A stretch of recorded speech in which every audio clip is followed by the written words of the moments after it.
Hi everyone, this is Sam and we're here from IEM Katowice with Gamereactor's esports alongside Coca-Cola Zero Sugar, and we're here from Bakery and Team Dignitas.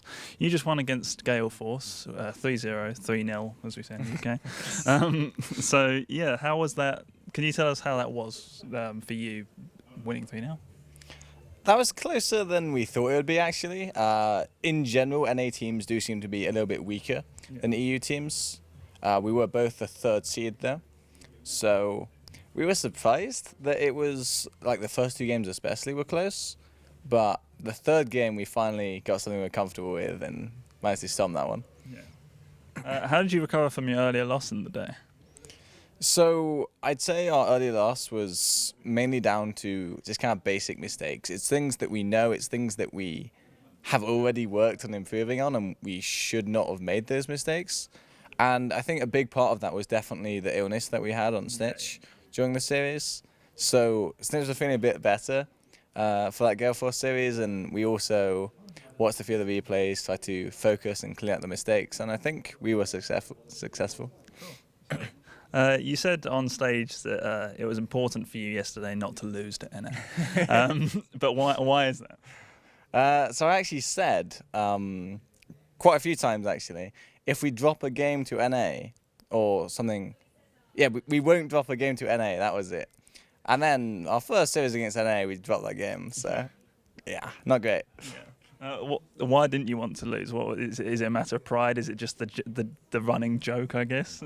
Yeah, there's quite a big NA lull meme in Heroes Esports, so definitely playing up to that and trying to generate some hype around the NA vs EU matchup. Yeah. Cool. So you're the team captain. What comes with that role, and how do you approach that role? So that role for me means things out of game.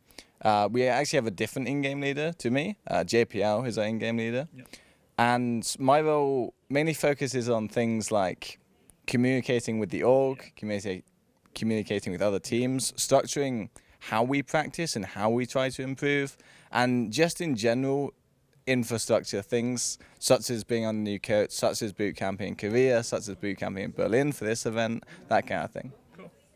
Well, one of the reasons I wanted to talk to you in particular is because UK esports doesn't really, it's not as strong as it is elsewhere, and it's nice to see UK players on the international stage. What do you think about UK esports, and why do you think it's not as great as other countries, and what do you think can be improved?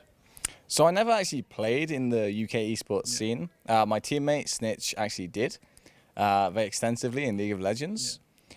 But just in general, it seems like in the UK, there's not as much of a kind of try-hard vibe as in some of the other European countries. The UK, our gaming culture is very much Call of Duty and FIFA and hang out with mates, whereas in other countries, such as Sweden, it seems to be much more competitive, like, okay, let's make a custom game of CSGO and deathmatch each other.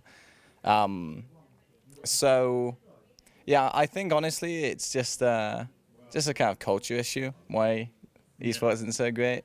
But I do think that any player from the UK that really wants to be good and really tries hard has a great opportunity. Yeah. Did you feel a lot of pressure coming into this tournament?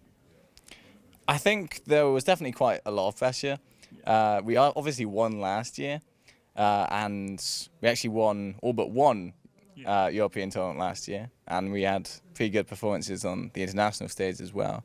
So coming back, there was a lot of pressure, but it's also very much a transitional phase for the team. We've got a new player, we've brought a new coach in, and just the org in general is upgrading a lot with obviously the help of the Sixers. So this tournament for us is very much, we should find ourselves, we should try as hard as we can. We're not going to be too bothered if we don't win, but if we don't play well, we're going to be pretty disappointed. Cool. You guys are a pretty international team. You've got a Danish player and you've got a Belgian player, Does communication ever become a problem, and how do you feel about being an international team? I think sometimes it's an advantage, sometimes it's a disadvantage. In terms of in-game, English is the primary language, but it's like a subset of English. It's like the in-game language. Terms like, their boss, push this, cover this, all those terms. they are understood by everyone, no matter if you speak good English or bad English. So we don't really have an issue with the language in-game. Sometimes out of game, when people want to try and express certain points, we have more issues when they can't quite find the right words. But in general, I'd say we can work through that. I think there's a slight issue with the culture difference. Obviously, if I think it's my job as team captain to kind of control interpersonal relationships, and if you kind of just leave that, then it turns into the two English people and the two French people kind of splitting off, and then the one Danish person being left alone.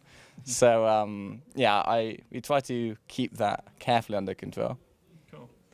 Talking to you guys in the press conference, you seem very confident, Snitch in particular. You like to have a bit of a joke around. It's not like some teams can be very quiet. Do you think that's a big part of your personality as a team? I'd say it definitely is. I think we're obviously a fan favourite team, and I think that is because all of our players actually have personality, and we all have a following as well. So we feel pressure to kind of live up to their expectations. Lastly, how is the partnership with the 76ers? You touched briefly upon it, but yeah. So far, it's very exciting, but as with many things in the business world, it seems to move a lot slower than esports. Yeah. So we're still kind of working through. Obviously, we're seeing some of the effects in terms of our new training schedule and some of the new sponsors that we have, and obviously the benefits that the organisation can provide. But so far, it's very much everything's getting set up. We haven't really seen the big improvements that are definitely on the way. Cool. Thank you very much for your time. No problem.